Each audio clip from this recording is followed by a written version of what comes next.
Hello friends, आज coding की दूसरी क्लास है और आज हम इसमें सीखेंगे प्रोग्राम को रन कराना। जी हाँ दोस्तों, आज हम इस वीडियो लेक्चर में अपने सी प्रोग्रामिंग में पहले प्रोग्राम को रन कराकर आप लोग के समक्ष लाने वाले हैं। कैसे प्रोग्राम करेंगे, कहाँ कोड लिखेंगे, इन तमाम सारी चीजों को आज के इस क्लास में हम डिस्कस करेंगे। मैं बता दूं कि पिछले क्लास में हमने सी लैंग्वेज की बहुत ही बेसिक सी जानकारी हमने ऑब्टेन किया था। उसमें हमने सीखा था, समझा था कि सी लैंग्वेज क्या है और उसको किस तरह से हम किन किन स्टेप में हम सीख सकते हैं। अगर आप हमारे पहले लेक्चर को नहीं देखे हैं तो प्लीज आप उसे जरूर विजिट कर ले। लिंक मैं ऊपर में आई बटन पे दे दूंगा और डिस्क्रिप्शन में भी आपको मिल जाएगा, तो वहां से आप फर्स्ट वीडियो लेक्चर को देख सकते हैं। तो आज की इस क्लास को शुरू करते हैं जिसमें हम सीखेंगे पहले प्रोग्राम को एग्जीक्यूट कराना। ओके, तो बिना किसी देरी के चलिए शुरू करते हैं आज के इस प्रोग्राम को।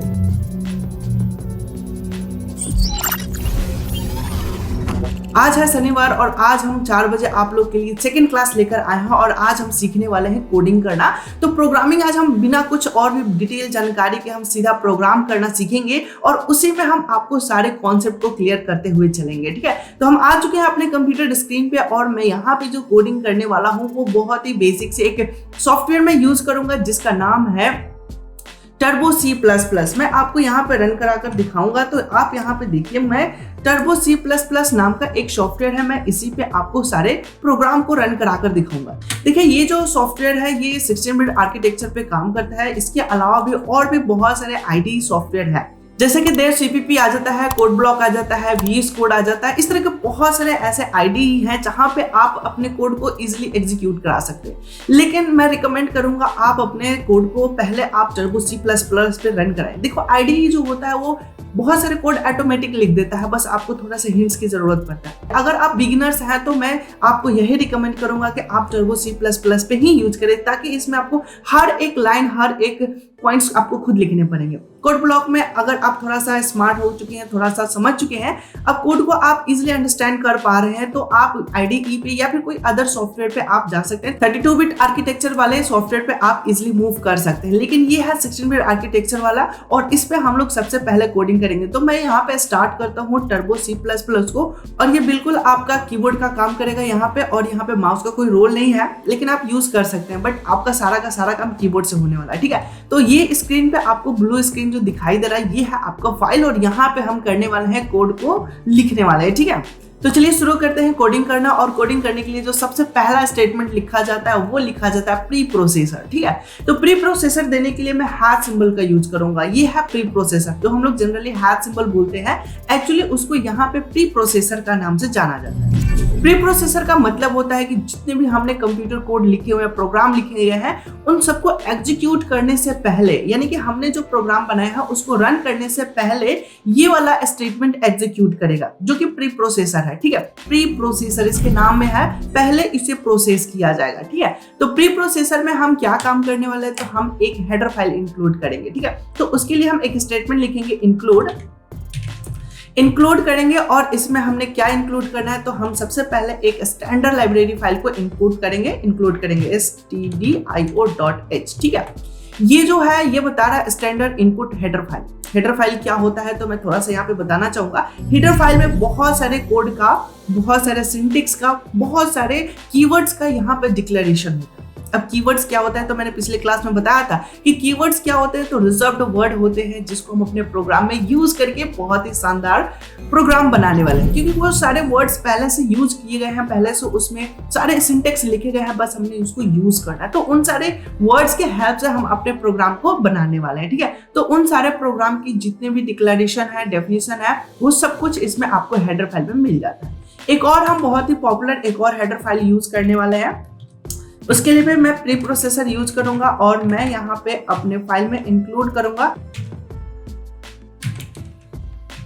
स्पेलिंग सही होना चाहिए, conio.h। ठीक है, ये है console input output. Console input output जो होता है, जो कि हम ब्लैक विंडो पे जो इनपुट आउटपुट करते हैं उसको कंसोल इनपुट आउटपुट कहते हैं। ठीक है, और एक है स्टैंडर्ड इनपुट आउटपुट, तो ये दो अलग अलग है। इन दोनों को हम लोग इनपुट आउटपुट करने के लिए यूज करेंगे अपने प्रोग्राम में। ठीक है, अभी इतना आपको समझ के चलना है कि इसे आपको इंक्लूड करना ही है अपने प्रोग्राम में एग्जीक्यूट कराने के लिए। इसके बाद हमें बनाना होता है एक फंक्शन। देखो, प्रोग्राम में कोई भी काम करना है तो आपको फंक्शन के द्वारा बनाना होगा, और एक प्रोग्राम में बहुत सारे फंक्शन हम बना सकते हैं, लेकिन एक खास फंक्शन होता है जो कि होगा ही होगा। उस फंक्शन का नाम है मेन फंक्शन। ठीक है, और फंक्शन की पहचान कैसे होती है? तो फंक्शन की पहचान होता है कि उसके बगल में पैरेंथेसिस लगा हो। पैरेंथेसिस का मतलब होता है छोटी ब्रैकेट। ठीक है, ये छोटी ब्रैकेट लगा है यानी कि ये कोई ना कोई एक फंक्शन है। अब हर फंक्शन काम करेगा और काम करने के बाद कुछ ना कुछ वैल्यू रिटर्न करता है। तो सबसे पहले जो भी हम फंक्शन बनाते हैं उसके पहले हम रिटर्न टाइप लिखते हैं। तो अगर ये फंक्शन हमें कोई इंटीजर वैल्यू देता है, कोई नंबर रिटर्न करता है, तो उसके लिए हम इंट लिखेंगे। अगर ये हमें कोई अक्षर रिटर्न करता है तो हम कैर लिखेंगे। अगर ये कुछ नहीं रिटर्न करता, ये फंक्शन हमें कुछ रिटर्न नहीं करता, तो इस केस में हम क्या लिखते हैं? वॉइड लिखते हैं। ठीक है, वॉइड का मतलब होता है कि ये जो फंक्शन तो काम करेगा लेकिन हमें कोई रिटर्न नहीं करेगा, वो सीधा आउटपुट कर देगा। ठीक है, तो इस तरह के बहुत सारे डेटा टाइप है। आने वाले क्लासेस में हम डेटा टाइप के ऊपर भी चर्चा करेंगे कि डेटा टाइप क्या होता है। तो फिलहाल हमने एक फंक्शन बनाया जिसका नाम क्या है? Main function. अब ये मेन फंक्शन काम क्या करेगा? तो जो हम अपना कोड देंगे वो काम करेगा। तो कोड देने के लिए हमें इसका ब्लॉक बनाना होता है, और ब्लॉक बनाने के लिए हम क्या करेंगे? तो कर्ली ब्रेसेस का यूज करेंगे। ठीक है, कर्ली ब्रेसेस जिसको हम लोग आमतौर के भाषा में मिडिल ब्रैकेट के भी नाम से जानते हैं। ठीक है, यहाँ पे इसको कर्ली ब्रेसेस कहा जाता है। ठीक है, तो ये हमने ब्लॉक बना दिया और सारा का सारा कोड आपको इसी ब्लॉक में लिखना है। अब जो जो स्टेटमेंट जिस जिस सिनेरियो में जिस जिस आप स्टेप में लिखेंगे, हमारा ये जो प्रोग्राम है उसी स्टेप में ये एग्जीक्यूट करेगा। तो चलिए हम एक छोटा सा प्रोग्राम बनाते हैं, और प्रोग्राम ये रहेगा कि एक नंबर हम लेंगे और उस नंबर का हम क्या करेंगे? स्क्वायर फाइंड आउट करेंगे। ठीक है, तो स्क्वायर निकालने का हम एक छोटा सा प्रोग्राम बनाएंगे और उसको और भी बेहतर तरीके से समझेंगे। ठीक है, तो हमें एक नंबर चाहिए, जैसे कि मान लेते हैं कि हमें 5 का स्क्वायर निकालना है। ठीक है, तो इस 5 को हमें किसी न किसी वेरिएबल में होल्ड करके रखना पड़ेगा। तो वेरिएबल हम बना लेते हैं, लाइक हम मान लेते हैं कि एक हमारे पास नंबर है जिसके अंदर 5 रखा हुआ है। ठीक है, अब ये जो नंबर है किस टाइप के फाइल को रख रहा है, किस टाइप के डेटा को रख रहा है? तो ये इंटीजर टाइप के डेटा को रख रहा है, एक नंबर रख रहा है। तो नंबर को हम लोग इंटीजर कहते हैं। ये कांस्टेंट है, आगे हमने बताया है पिछले क्लास में कांस्टेंट क्या होता है, वेरिएबल्स क्या होते हैं। अगर आप प्रीवियस वीडियो नहीं देख रहे तो मैं रिकमेंड करूंगा कि आप जरूर उसे देख लें। ठीक है, और जो भी स्टेटमेंट खत्म होता है उसके लास्ट में हम एक सेमीकोलन लगाते हैं। सेमीकोलन एक टर्मिनेटर का काम करता है। जैसे हम लोग कोई सेंटेंस लिखते हैं और फुल स्टॉप लगा देते हैं, यानी कि वो सेंटेंस कंप्लीट हो गया, ठीक वैसे ही हम जब भी कोडिंग करेंगे सी लैंग्वेज में, हम लास्ट में सेमीकोलन जरूर यूज करेंगे, जो कि ये हमें बताता है कि यह लाइन हमारा कंप्लीट होता है। तो ये लाइन का मतलब क्या हुआ कि हमारे कंप्यूटर मेमोरी में एक नम नाम का वेरिएबल बनेगा। रैम में ब्लॉक है जिसका नाम क्या हो गया? नम हो गया, और उस नम में कौन सी वैल्यू चली गई? तो 5 चला गया। अब इस 5 को हमें क्या करना है? स्क्वायर निकालना। तो स्क्वायर निकालने के लिए हम एक फॉर्मूला लगाएंगे। स्क्वायर निकालने का बहुत बेसिक सा फॉर्मूला होता है, जो नंबर होता है उसी को मल्टीप्लाई कर दिया जाता है। ठीक है, तो हमारे पास जो नंबर है इस नंबर को हम मल्टीप्लाई कर देते हैं। ठीक है,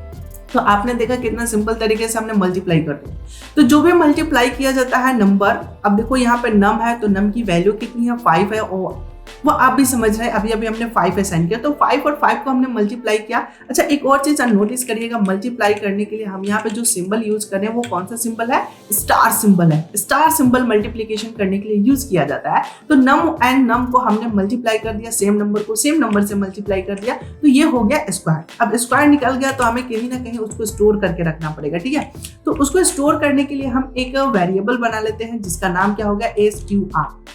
SQR नाम का हमने एक वेरिएबल बना लिया। अब ये क्या हो गया कि कैलकुलेट होके तो आ गया, लेकिन इसका हमें डिक्लेरेशन करना पड़ेगा। ठीक है, तो डिक्लेरेशन कर लेते हैं। यहाँ पे हम क्या कर लेते हैं? SQR हमने बना लिया, स्क्वायर हमने लिख लिया। ठीक है, हम अलग अलग कर लेते हैं ताकि आपको कोई कंफ्यूजन ना हो। जो भी आप वेरिएबल यूज कर रहे हैं उसके डिक्लेयर करना जरूरी होता है। तो यहाँ पे हमने क्या किया है? तो यहाँ पे मैं एक डबल स्लैश लिख के कमेंट कर देता हूँ।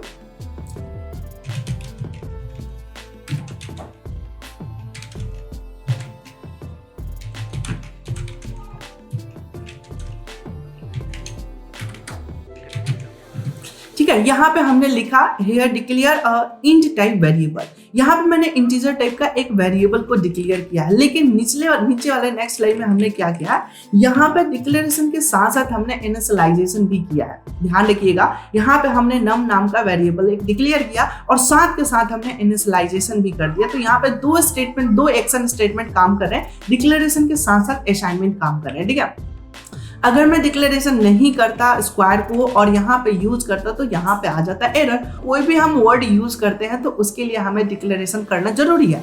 इसीलिए हमने सबसे पहले जो हेडर फाइल हमने इंक्लूड किया है ये उस वर्ड के लिए है जो हम अब यूज करने वाले हैं। ठीक है, जैसे ये स्क्वायर तो निकल चुका है, लेकिन इन स्क्वायर को हमें क्या करना है, प्रिंट भी तो करना है ना। तो प्रिंट करने के लिए हम एक फंक्शन यूज करेंगे जिसका नाम है प्रिंट एफ। ठीक है, और सारे के सारे स्मॉल लेटर में लिखेंगे प्रिंट एफ।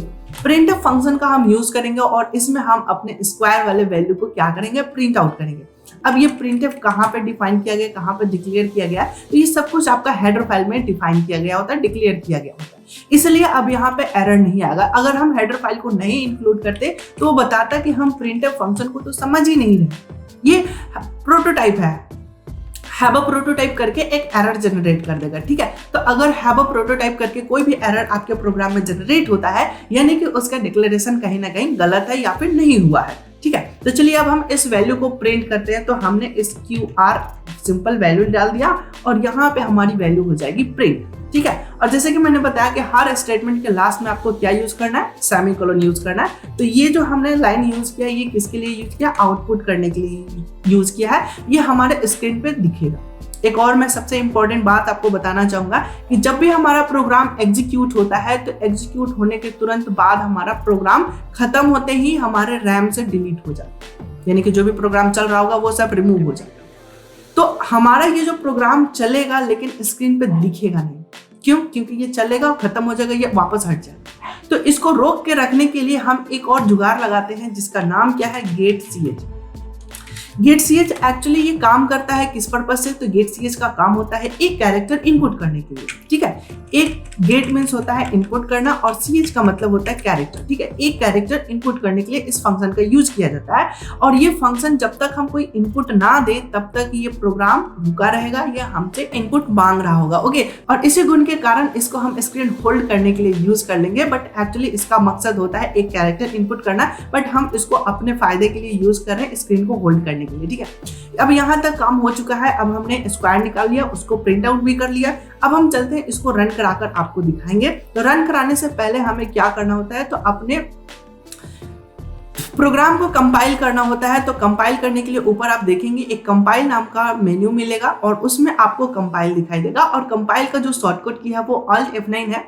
अब आगे से हम शॉर्टकट ही यूज करने वाले हैं। सो अगर आप पहली बार देख रहे हैं तो आप इस शॉर्टकट को नोट डाउन जरूर कर लें। कंपाइलेशन के लिए हम Alt F9 का यूज करेंगे और ये हमारा प्रोग्राम कंपाइल हो चुका है और यहाँ पे देखिए 2 एरर आ रहा है और एक वार्निंग आ रहा है। और एरर जो आता है इसको कैसे सॉर्ट आउट करेंगे और वार्निंग क्या होता है, इन तमाम सारी चीजों को अभी हम सब कुछ एक्सप्लेनेशन करने वाले हैं ताकि आपको बेहतर तरीके से समझ में आए। अगर आपके प्रोग्राम में कोई एरर आता है तो आप घबराए नहीं। सबसे पहली बात कि आप घबराए नहीं। ठीक है, अब यहाँ पे देखिए एरर है तो इसको कैसे सॉर्ट आउट करेंगे, चलिए हम आपको समझाते हैं।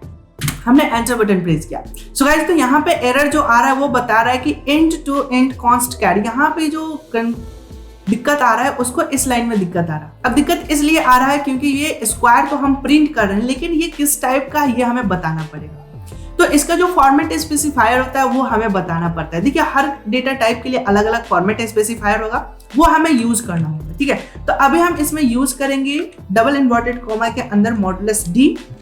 ठीक है, और कॉमा लिख के हम यहाँ पे इसका यूज करने वाले हैं। ठीक है, आई होप कि यहाँ पे आपको दिखाई दे रहा होगा। मॉडुलस डी जो है ये बता रहा है कि इंटीजर डेटा टाइप को आउटपुट करना है और यहाँ पे जो हमारा वेरिएबल्स है वो वेरिएबल आपको यहाँ पे दिखाई दे रहा है। इस वेरिएबल कौन सा है, SQR वेरिएबल है और यह इंटीजर टाइप का है और यहाँ पे मॉडुलस डी में हमने लिख दिया। अगर यहाँ पे कोई कैरेक्टर डेटा टाइप होता तो हमें यहाँ पे C लिखना होता, अगर फ्लोट डेटा टाइप होता तो हमें यहाँ पे F लिखना होता। तो हर एक डेटा टाइप के लिए अलग से फॉर्मेट स्पेसिफायर होता है। आगे की क्लासेस में हम बताएंगे, जब डेटा टाइप का डिस्कस करेंगे वहां पे हम सारी चीजों को एक्सप्लेन करेंगे। लेकिन आज का जो हमारा मेन मोटिव है वो ये है अपने प्रोग्राम को एग्जीक्यूट कराना। ठीक है, अब हम यहाँ पे करने वाले हैं कंट्रोल F9। अब हम इस प्रोग्राम को रन कराएंगे और यहाँ पे रन हो चुका है। तो आप यहाँ पे देखेंगे कि जो 5 का स्क्वायर है वो 25 यहाँ पे आ चुका है। अब जैसे हम इनपुट करेंगे यहाँ पे आप देखेंगे अलग वैल्यू आ चुका है।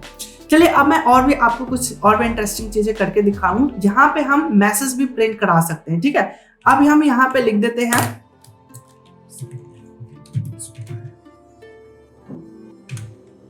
हमने यहाँ पे पूरा का पूरा एक मैसेज टाइप कर दिया, square of 5 is equal to modulus D. Modulus D replace कर देगा उस वेरिएबल के वैल्यू से, ठीक है। अब पूरा का पूरा मैसेज आएगा, कंट्रोल F9 करेंगे। कंट्रोल F9 हम क्यों कर रहे हैं, कंट्रोल F9 में यहाँ पे बताना चाहूंगा कि जो रन का शॉर्टकट की है वो है कंट्रोल F9, ठीक है। आप यहाँ पे देखेंगे मैं Alt R करता हूँ, यहाँ पे आप देखिए शॉर्टकट की जो है रन का वो है कंट्रोल F9, ठीक है। सबसे पहले मैं कंपाइल कर लेता हूँ, Alt F9 से मैंने कंपाइल किया।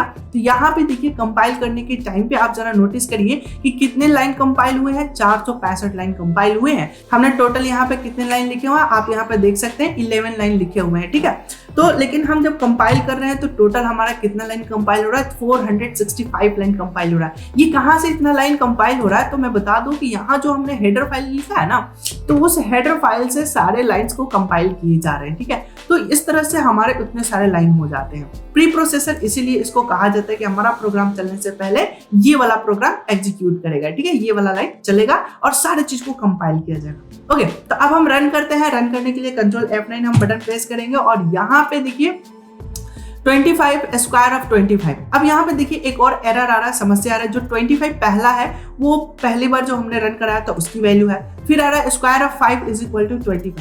तो इसको चलिए कैसे सॉर्ट आउट करेंगे कि अगर हमारा पुराना, एक बार और मैं रन करा कर दिखाऊं तो ये देखिए सेम उसी के ऊपर ओवरराइट कर रहा हूं, वहीं पे एक और बार लिखेंगे। अगर हमें प्रीवियस वैल्यू को रिमूव करना है तो उसके लिए हमारे पास एक और फंक्शन होता है।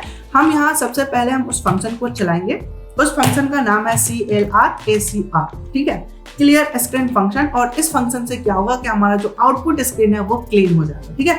तो अब हम यहाँ पे कंट्रोल F9 करेंगे, यहाँ पे कंपाइल हुआ और हमारा ये जो प्रोग्राम हुआ वो रन हो चुका है। अब यहाँ पे आउटपुट आप देख सकते हैं, square of 5 is equal to 25। तो इस तरह से हमारा ये प्रोग्राम एग्जीक्यूट होता है। और आप कोई भी चीज रन कराना चाहते हैं तो वो आप इजिली रन करा सकते हैं, ठीक है। अगर मैं सिर्फ और सिर्फ नाम प्रिंट कराना चाहूँ तो आप यहाँ पे printf फंक्शन लिखेंगे और यहाँ पे आप सिंपल कोई भी जो भी मैटर आपको प्रिंट कराना है वो आप टाइप कर दो। जैसे मैंने लिख दिया SELLO hello STUDENT hello student, ठीक है। और ये लाइन हमारा एग्जीक्यूट करेगा। लेकिन अब देखो क्या होगा कि जैसे 25 आएगा उसके बाद ये प्रिंट होगा। हम चाहते हैं कि न्यू लाइन से प्रिंट हो, तो हम सबसे पहले क्या करेंगे, स्केप सीक्वेंस का यूज करेंगे। स्केप सीक्वेंस में हमने क्या यूज किया, /n। /n का मतलब हो गया न्यू लाइन, ठीक है। चलिए अब हम रन कराते हैं अपने प्रोग्राम को। यहाँ पे एक एरर आ चुका है और एरर आ रहा है कि प्रिंटफ का हमने स्पेलिंग गलत लिखा, हमने F छोड़ दिया था, ठीक है।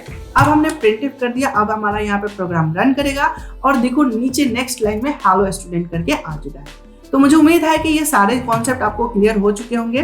और यहाँ पे मैंने जितने भी प्रोग्राम एग्जीक्यूट करा है सबके बारे में एक्सप्लेन किया, लेकिन अभी इतना ही नहीं है, इन सबको और भी हमें एक्सप्लेनेशन की जरूरत पड़ेगा और भी कोडिंग प्रोग्रामिंग की जरूरत पड़ेगा। तो चलिए एक छोटा सा तो ये प्रोग्राम रहा है, मैं आपको एक टास्क देता हूँ, उसको आप कंप्लीट करेंगे और कंप्लीट करके आप हमें कमेंट करके हमें बताएंगे कि क्या आपने उसको एग्जीक्यूट करा। अगर कोई भी डाउट एरर आ रहा है तो वो क्या एरर आ रहा है वो आप सब हमें कमेंट सेक्शन में जरूर बताएंगे। तो आपका प्रोग्राम ये रहेगा कि आपके पास 2 वेरिएबल्स हैं, उन दोनों वेरिएबल्स की वैल्यू को ऐड करना है, ठीक है।